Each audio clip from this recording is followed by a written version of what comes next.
The main borrower, dapat, main borrower muna tayo, dapat she or he hasn't owned a home for the last 7 years. And you have a 20% down, which is 100,000. So yung loan amount mo is only 400,000. It's now going to be a lottery picking process. Oh, nako, lottery. Kailangan maging swerte ka.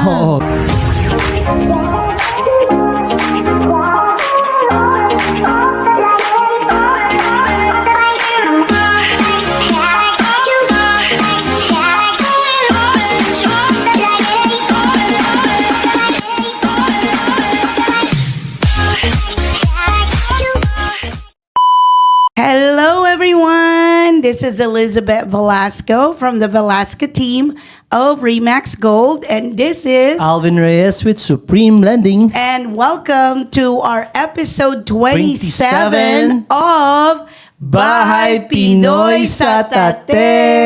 Hello, Alvin. Hi, Ate Elizabeth, how are you? Kumusta ka na? Happy New Year. Happy New Year as well. Yes, are you excited? I'm so excited. Today, mamaya, Niners. 49ers NFC Championship. Oo nga. Nako, it's gonna be 49ers versus Lions. The Lions, Detroit Lions. Detroit. Oo, nakakabad. Last game, kinakabahan tayo yun. Grabe, di ba? Oo nga, buti na lang umabol nung last fourth quarter, di ba? Bilisan natin ngayon para maabutan natin yung ano. Yung game. Oo nga, mag-umpisa ng 3:30 mamaya. Mga 3:30, So, diba? who are you rooting for? Siyempre naman, the Niners tayo. Yes, let's go 49ers. Let's go Niners. Let's go to the Super Bowl. Super Bowl, Las Vegas. Yeah, Ang Quest ganda, no? for 6 daw ang tawag. Talaga, yun ba yun? Yes, Quest for the 6th Super Bowl. time na Super Bowl. Yes, I'm so excited, 49ers. Sobrang Let's go. excited kami. So, go Niners all the way. Yay! But, Ate Elizabeth, today is gonna be a very important topic. Ay, oo nga pala. I'm excited to share everyone. Ito na, lumabas Ito na. And you know, guys, we haven't been really talking about this topic or this program, which is the California Dream for All Round 2. Yes, round 2. Yes, oo nga. And I heard na lumabas na lahat yung guidelines at saka rules. Pretty much, I would say 98% ito na yung mga rules natin. So let's talk about that. Kasi this is the California Dream for All. Ito yung actually, state of California, sila ang nagbibigay ng 200 million funds. As of now, it's $220 million. 220 million. And okay. so what it is, they're giving 20% down payment. Yes. Assistance. Okay? Sa mga first-time home buyers. I'm gonna go through that later on, pero I just want to make sure that everybody knows this. Understood. Yeah, that this is the round 2 of the California Dream for All. And what I want to be able to go through with you guys is kung ano yung mga bagong parameters versus to the round 1. Okay, let's talk about ano bang definition ng first-time home buyer? Yun, sa program na to. Ito, sa round 2 round 2 tayo. Yes. Napaka-importanting question kasi ito isa sa pinakamalaking changes nila. Yung tinatawag nilang first-time generation home buyer. Like they never, ever owned a home. So ito na, bibigay ko na sa inyo. Ito yung pinakamalaking changes talaga. 1, if you're the main borrower, dapat you haven't owned a home for 7 years. So, define as ano ba ang first-time home buyer sa round 2 ng California Dream for All? Yes, and it's a very important question kasi ito sa mga biggest changes ng round 2 California Dream for All. Meaning, first-time generation home buyer, meaning unang-una, the main borrower, dapat, main borrower muna tayo, dapat she or he hasn't owned a home for the last 7 years. 7 years? Akala ko ba never owned a home? No, pwede yun, right? Okay lang for the last 7 years, right? Ito yung caveat, ito yung number 2. Dapat yung parents, mga magulang, hasn't owned a home as well. Ibig mo sabihin yung magulang never owned a home? Oo, kasi kaya nga tinatawag nilang first generation first-time home buyer or first-generation home buyer. I heard never ever owned a home. Yung pala, the last 7 years. Yung main borrower. Paano yung co-borrower? Hindi. So, ito nga sasabihin ko sa'yo. So, kunyari, mag-asawa tayo, right? Ikaw, you've never owned a home. Correct. Tapos, may magulang ka who doesn't own a home or property as well, qualify na tayo. Paano kung mag-asawa, parehong hindi never owned a home, yung mga magulang nila? O yung main borrower lang? Yung main borrower, either of, kung sino sa isa. Either husband or wife. So kailangan one of the borrowers has a first-time home buyer generation. Dapat, meaning their parents hasn't owned a home. O tapos yung kung sino sa dalawa sa borrower never owned a property for the last 7 years. 7 years. And the reason why they're doing this, kasi nga they wanna go ahead and share all the generation wealth na tinatawag. Kasi nga, kung because real estate is it's the best way to build tama. generation Kasi nga, wealth. kung may magulang ka, Correct. pag kunyari, pwede mong ipamana sa anak mo, yun ang ibig sabihin nila. Paano kung yung magulang parehong nasa Pilipinas? Well, no, if they own a property here, sabihin na natin, they've owned a property if it's under has their to be name. in the US. Of course. Wala silang pakialam kung Pilipinas man correct. yan. Also, okay. Let me just recap. I just wanna make sure I understood this correctly. Tama. Okay. So, kailangan yung main borrower, only the main borrower, has not owned a home within the last 7 years. Okay. Now, the either the main borrower or co-borrower, kung which one applies, yung parents nila, which is mother and father. Correct. Dapat never own the home in the United US. States, correct. Okay, paano kung halimbawa stepmom? Is that gonna be considered? Well, if it's a stepmom, it's a very tricky question kasi we don't know really kung, I mean, I would assume because it's it's your stepmom, mother mo na rin siya, relation mo na rin yun, di ba? So that may qualify. That may qualify. Pero again, I will double check, pero dapat yung magulang, direct parents lang talaga. Direct parents. Oh, wow. That's interesting. Ito isa sa mga talagang number one talagang big changes talaga ng California Dream for All Round 2. And guys, just to let you know, just want everybody to let know na itong sinasabi nilang generation wealth na tinatawag, kasi sinabi nila, paano nila chicken? Diba? Correct. Oo, paano nga nila chicken? So, like I said, we had a meeting nung Thursday with them directly. They will hire a third party to check, to verify. Wow! Oo, ganun kalupit. Ganun. Kailangan mo siguro pakita birth certificate yes. mo. What's gonna happen is that they're gonna have all the information and they will find out kasi nga they will see your last name. Again, I don't know how they're gonna do it, but they really emphasize na mag-hire sila ng third party verification company who to verify it really, really by detail. Wow. Yeah. Okay, so that's one of the changes. Okay, what else? The other changes naman na napaka-importante yung income limit. Okay, let's talk about income limit. Kasi we all know in California, we have about, 58 or 52 counties? Counties, yeah. So, depende kung anong county counties yan. ka, oo. Kasi dito sa Sacramento, I could tell you right now, used to be at 282, ngayon 234 na lang. Ay, binaba na nila. So, it's very important for us as a lending, pag pinipre-approve namin kayo, kung anong county kayo bibili. What about kung let's say San Francisco County? So the San Francisco County is at 330,000. So 330. Pero what we're trying to say is that kunyari kasi before may mga ibang kliyente, 'di ba? Right? They will go ahead and apply for the California Dream for All. Pero sa county nila, pero bibili sila sa ibang county. So how is that gonna play? Well, yun nga, we need to know kung anong county kayo mag-identify ng property para we could go ahead and find out kung ano yung loan limit nila or yung income limit nila. Ganun So, pala. napaka-importante talaga Okay, nun. so yung loan limit will apply kung saan sila bibili. Oo, saan sila bibili. Kasi nga, it has changed dramatically. Binabaan nila talaga sobrang, as in sobrang baba talaga. Okay. So what else besides that? Ito pa yung isa na pinaka-importante. Oh, wait. Before you go, I wanted to ask. Sure. Kasi let's say in Sacramento, it's 230,000. Yeah. Loan income limit. Okay. So is it household, mag-asawa? Household tayo. Like let's say husband and wife at saka yung mother. Yeah. So household yun. Household tatlo yun. tatlo yun. Oh, yeah. So, again, combined. Combined. Kung sino man yung nasa loan application. Correct. Gotcha. Okay. Ngayon, let's talk about the third, kung yung pinakamalaking changes. Yes, yung pangatlong change. And napaka-importante nito kasi this is gonna be a big part of prepping you to get in. It's now going to be a lottery picking process. Oh, nako, lottery. Kailangan maging swerte ka. Now, ganito yan. What they're trying to tell us or what they want us to do as a lender, right? Dapat ang mga borrower or one of the borrower unang-una kumuha na ng education or first-time homebuyer education. Okay, and I know there's a cost on that. Yeah. How much is the It's cost? $95.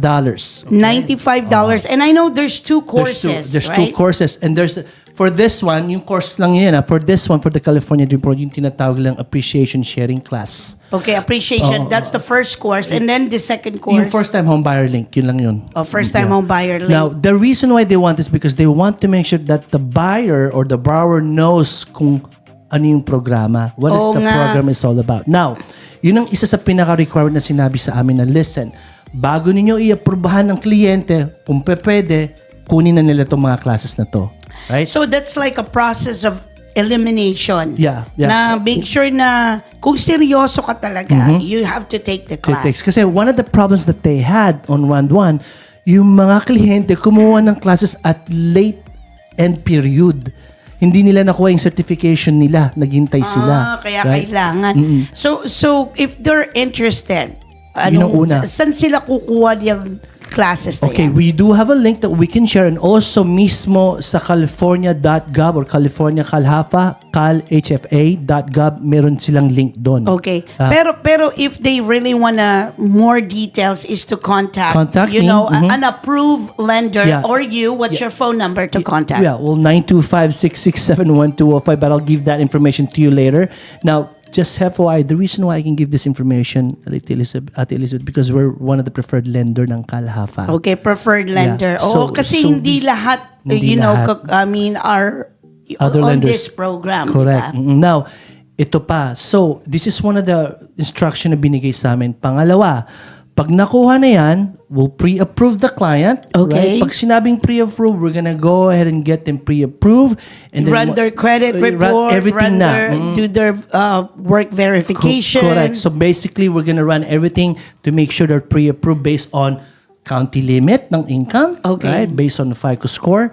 Nothing changed on the FICO score or even on the debt What's the duration. minimum credit score? We need to have 680. Okay, but that's Yeah, not so bad. pareho pa rin ng dati. Pero ang maganda dito, okay, you're just gonna run the credit, do income verification. They don't even have to have money. Yeah, correct. Kasi nga, it's a down, Yeah, kasi you they don't could have- use the money towards down payment and closing Nice costs. point. Yes, so you could zero. Yeah, you could actually Zero money to that them. 20% down, you could split it up to whatever you want to do. You can either do 15% down and use the 5% for closing costs. Or 3%. Or That's th- too much. Yeah, 5%. Yeah, I think. well, yeah, whatever you want to do. But I'm just saying, napakalaking bagay yung pwede mo siyang i-split or pwede mo siyang flexible ka doon Yeah, sa pera na yun. but we all know na kapag hindi 20% ang down mo, you will be subject to May mortgage insurance. Tama naman. And again, a lot of these people uses the whole 20% para wala ng MI. Oo nga, ano ba yung MI? It's a mortgage insurance kasi anything that you borrow more than 80%, ang lender, consider it as like a risky loan, kailangan na meron tayong insurance or mortgage insurance. Oo nga, kasi kung nag-default yung buyer, Correct. mababayaran yung lender. Now, Correct. ito na ngayon. So, pag nakuha na ng kliyente yung mga kailangan nilang requirements as far as yung certification for first-time home buyer tsaka yung appreciation sharing class, aaprubahan namin sila, right? Okay. And then what we will do is we have na tinatawag na approval form or lending approval form mismo na binigay sa amin or ibibigay sa amin ng Calhafa or Calhafa FHA. So once you get that form, then what? Yun na, so pipirmahan namin yon, pipirmahan din ng kliyente Okay? with the pre-approval, Okay. with the California Education First-Time Home Buyer, tsaka Certificate. certificate, Okay. tsaka yung tinatawag nating appreciation sharing classes or share classes, bibigay namin to ngayon sa Calhafa State. So they're gonna need 3 forms. 3 forms. Okay, yung application, Application, yung first-time home buyer certificate, tama. at saka yung Appreciation appreciation sharing class. classes. Okay. So once you get that 3 forms, kayo ang magsasubmit sa California Housing Authority. Correct. Yes, with the Okay. Calhafa. Calhafa. No, sila ang magsasubmit. Sino? Yung client mismo, the borrower. O yung kliyente, saan nila i-upload yan? Okay, good question. Ito na ngayon. The Calhafa, the CalHFA, Calhafa State will open up a portal na tinatawag sa link nila sa site nila. Now, Which is pwede silang mag-log in. Oh, but so or go ahead and submit the application, the pre-approval, the cert of your first-time home buyer Okay. completion, tsaka yung tinatawag nating approval form ng lender, which Okay. magagaling sa amin yun. Now, magbubukas sila, and guess what? We don't know the date yet, pero itong sinabi na sometimes on April. Spring, of this year. Of this so year, which is 2024. in the next couple of months. Yes, so we have time to get ready. That's why we want to prep you really. Kailangan mag-enroll na sila doon sa class. Oo, ito na. Oo, and let's get them pre-approved right now. Magbubukas sila from 25 to 30 days portal to where you could submit those 3 requirements. Okay, so after the 25, 30 days window, Oo. then kailan ang bulahan? Pero hindi pa natin alam. Ibig Wala pang sabihin, date. hindi pa natin alam Oo. kung kailan nila bubulahan Wala yung pa. lottery. Bibigay nila, they're actually gonna go ahead and give us, we're in standby, magbibigay sila ng date kung kailan.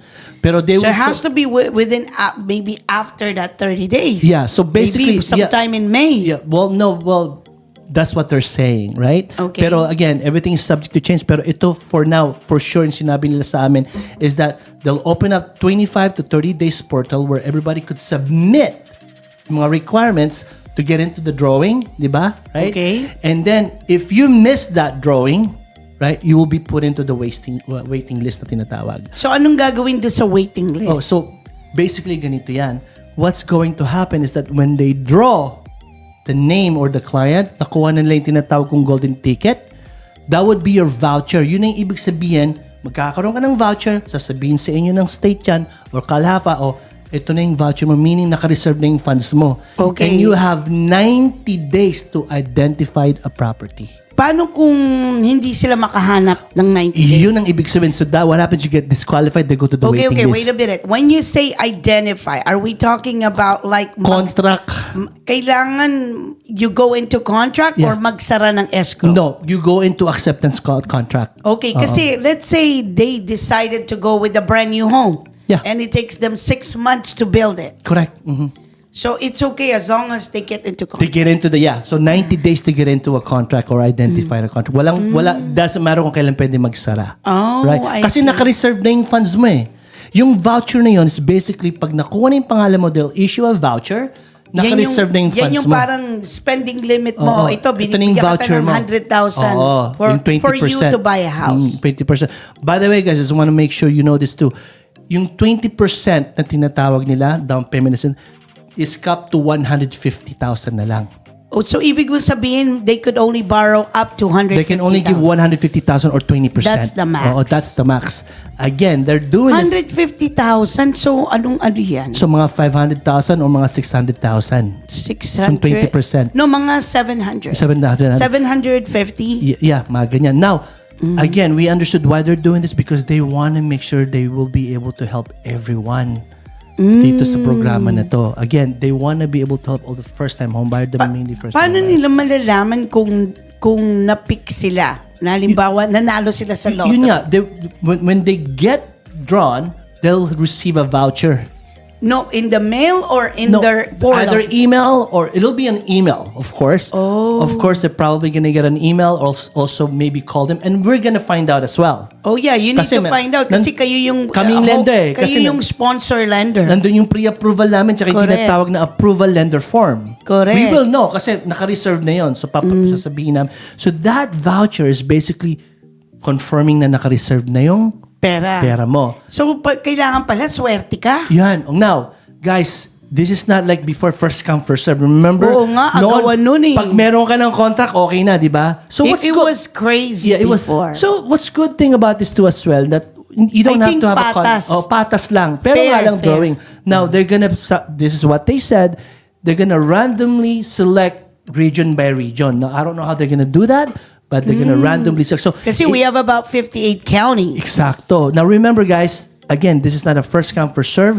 You can be putting in your name, in the beginning and then at the last before the end of the 30 days, pero it doesn't matter because everything is randomly, Okay. selected. So, Alvin, can we explain to them this California Dream for All program? Because kasi you mentioned about shared appreciation Correct. class. So, can we explain to them this program na, yes, they'll give you 20% down. However, Garrett. Yeah. Now, first of all, really, itong programa na to, this is really for borrowers or home buyers Now, who's planning to stay at their home for the next, I would say, 3 or 5 years? Okay?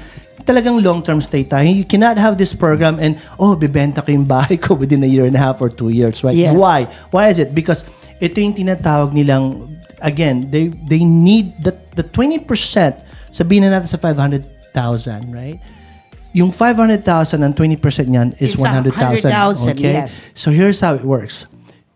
Just in case, to let you know, if your property, you sold it within the next 5 years. Yes. You bought it for 500,000, right? It grew to 640,000. Yes. Right? So you have 140,000 equity. Hindi lang, 240 kasi remember, 400,000 na lang yung loan amount mo eh. Remember? Because it's 500,000 and you have a 20% down which is 100,000. So yung loan amount mo is only 400,000. Correct. Yeah. Yes. So you'll have 240,000 equity if the property sold at 640. Yeah, but you gotta remember, you have to return. Yeah, Diba? so- Yun ang explain natin sa Yeah. kanila. So yun nga. So if you have a 240,000 equity or gain equity, you have to return the original 20%, which is 100,000. Tama? Correct. So it will leave you 140,000 left over. Correct. Out of that 140,000, they still need to get 20%.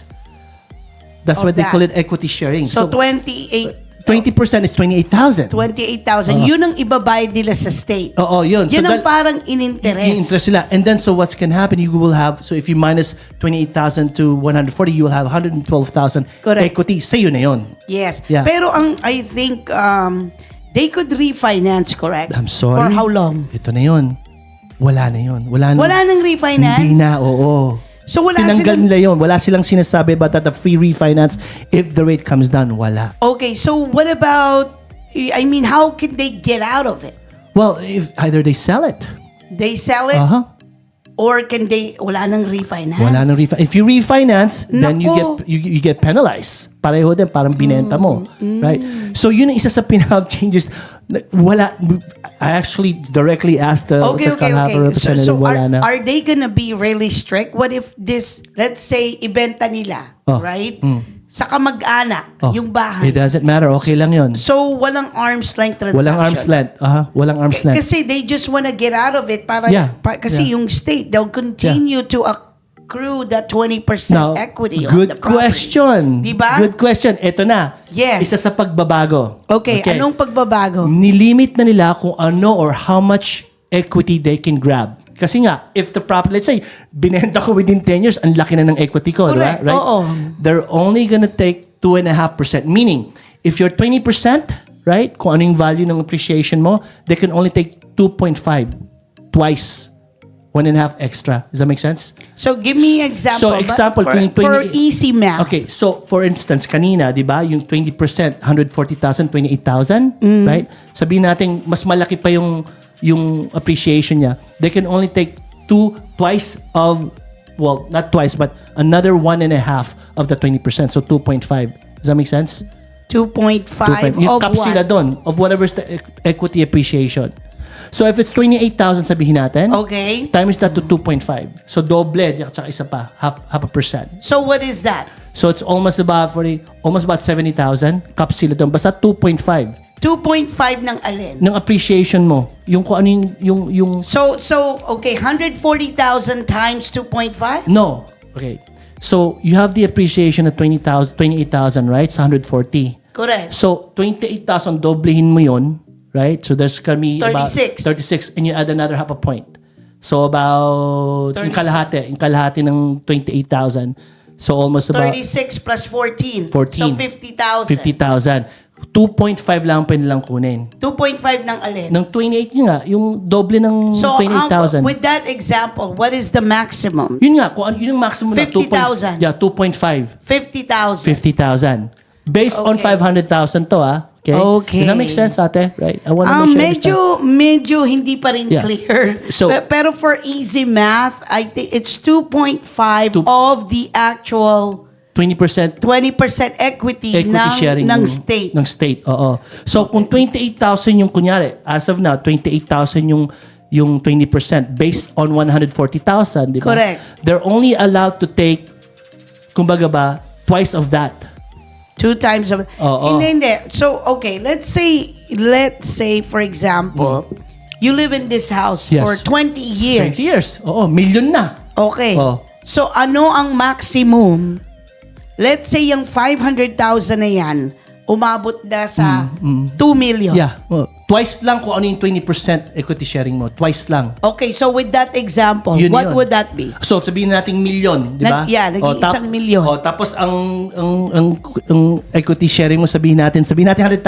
Yes. Okay? Right? Twice lang nun, so 200,000 lang. 200,000. So, 2 times lang 2 times. palagi. Actually, it's 2.5% times. 2.5% times. Oh, yun lang. Cap na sila ng yun ang ibig sabihin, 2.5% times lang sila cap. 2.5%. Yes. Okay, Oo. now that's clear. Yeah, Kasi that's clear. Hindi percent. I'm sorry. There Okay, you go. gotcha. Yes, Okay. 2.5% lang, pwede lang kunin, or 2.5 twice lang, or Whatever that is the equity so sharing. what would you, with this example, so, kasi syempre, kinuha ko lang para makuha yung down payment, di ba? Tapos, let's say, kumita yung state ng let's say, 20,000. Ayoko nang mag-equity sharing sa state. Ang gagawin ko, pwede ko bang ibenta sa kapatid ko? We're gonna pretend like we didn't talk about it. Yeah, basta binenta mo, yun na yung rules eh. It doesn't matter. Walang rules na kabag-anak. Walang walang arm's length rules. Oh, Wala. Yeah, I so see. basta na ibenta mo, yun ang rules talaga. Pero again, syempre, di natin alam kung anong magiging interest by the time na binenta mo. Correct. Correct, Yeah. diba? Tama. So, kaya nga, yun nga ng pinaka, I would say, disappointing. Di kasi yung yung round 1, pwede ka magpa-refinance na Anytime. walang penalties. Correct. Kung mababa ang monthly payment mo, this time they're not doing it. Oh, I see. They're not doing And then, is there a rule like how soon can you sell the property?